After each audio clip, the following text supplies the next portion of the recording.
In dating, we often talk about red flags, signs someone is worth steering clear of, but what about the green ones, the signs that someone is actually ready to build something mutual, respectful, and real?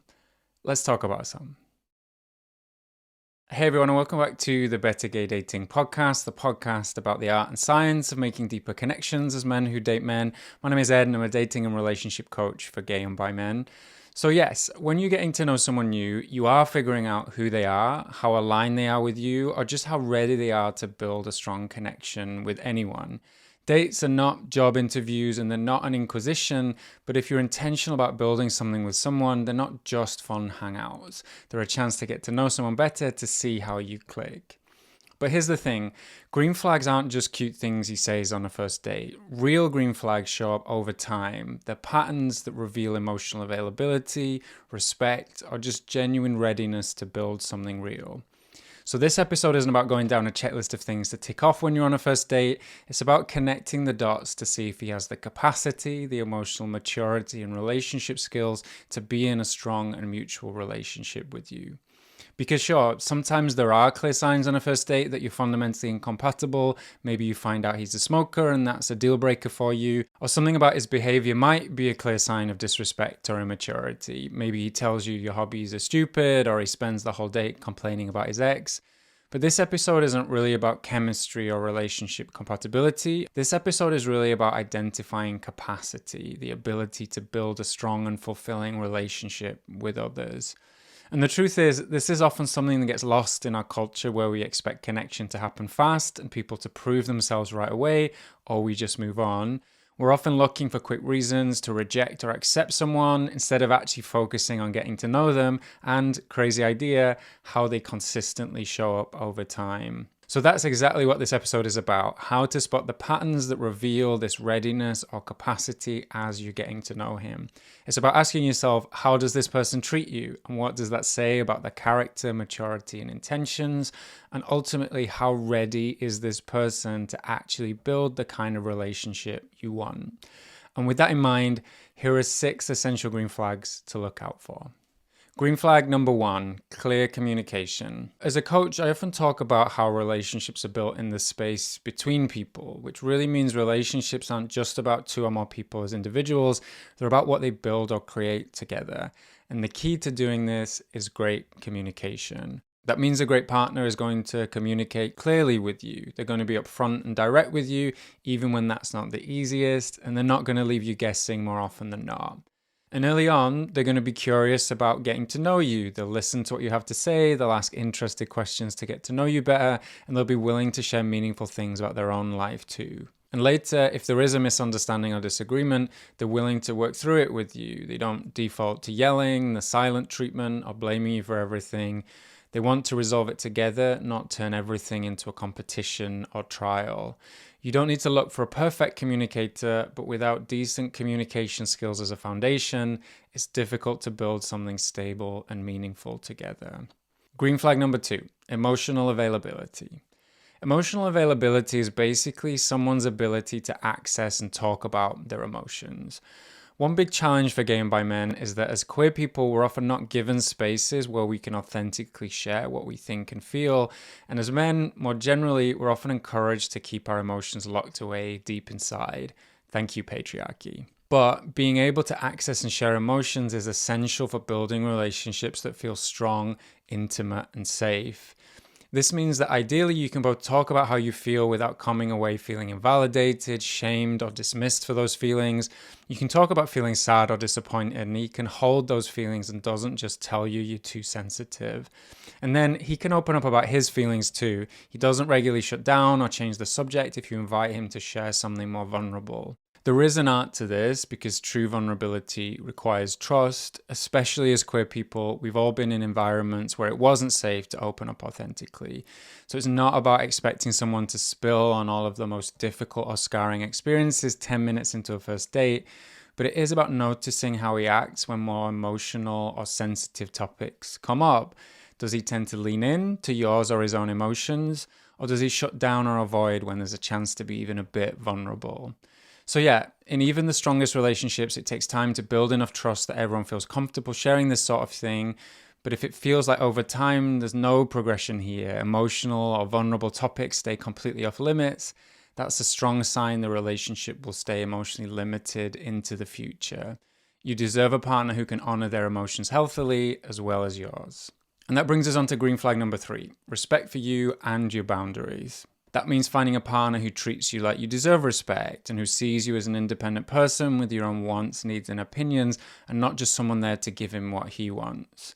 On one level, this means he's willing to balance his and your needs, even right from the start. So your first date is not just at a place that's convenient for him because he wouldn't make the effort to meet you halfway, and you're not constantly rearranging your schedule to fit his because he thinks your life should revolve around him. You can also learn a lot about someone's level of respect for you by how they respond when you tell them no. Does he constantly ignore or push back on your boundaries, or does he respect them as reasonable? Does he tell you your needs aren't valid, or you're being needy or self-centered over eminently reasonable things? And because unfortunately it's a common issue in gay relationships, does he become manipulative, controlling, or start guilt-tripping you when he doesn't get his way? I'm not going to go into all of this now, but as men, we're often conditioned into thinking the only way to get what we want is dominance and control. But as queer people, we can deeply fear that we won't or can't get what we truly need. So that can create dynamics where gay and bi men learn that manipulating or coercing others into giving them what they want is a normal, healthy way of being in relationships.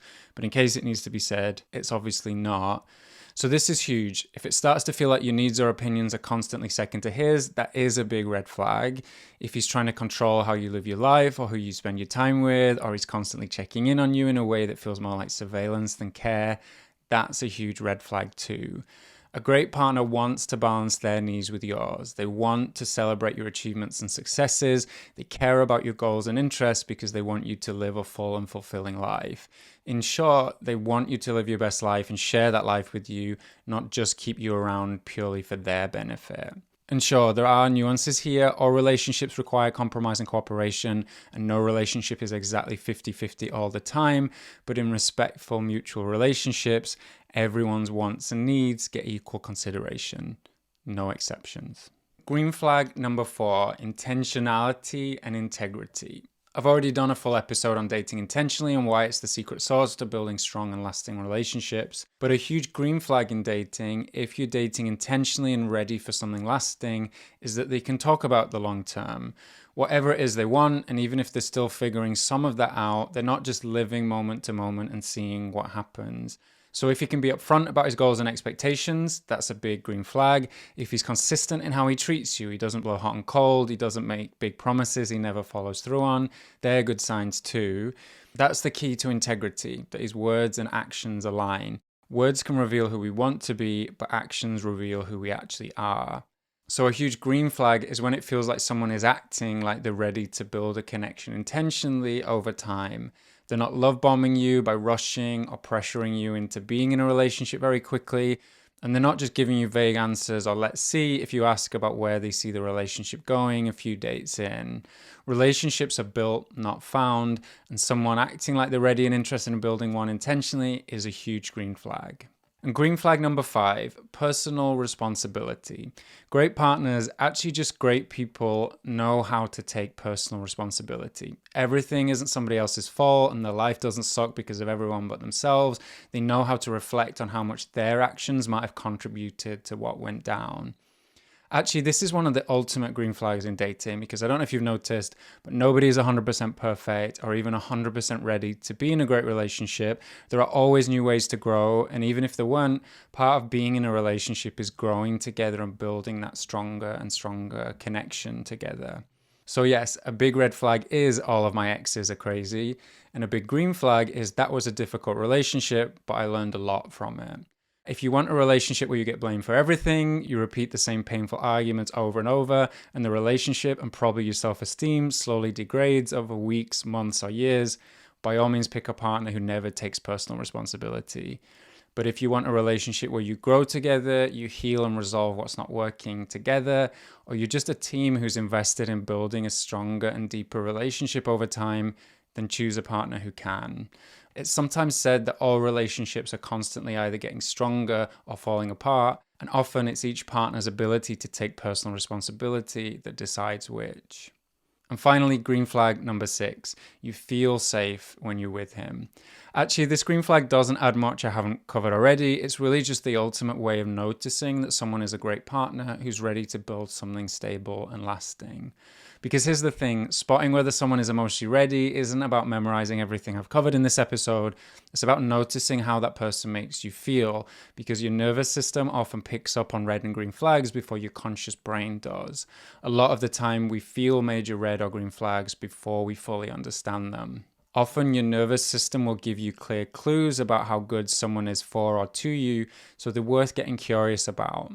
When you're around someone, do you feel more like yourself or less? Do you mostly feel valued and accepted as you are? Or do you feel like you have to constantly edit yourself or dismiss your own needs to keep them around?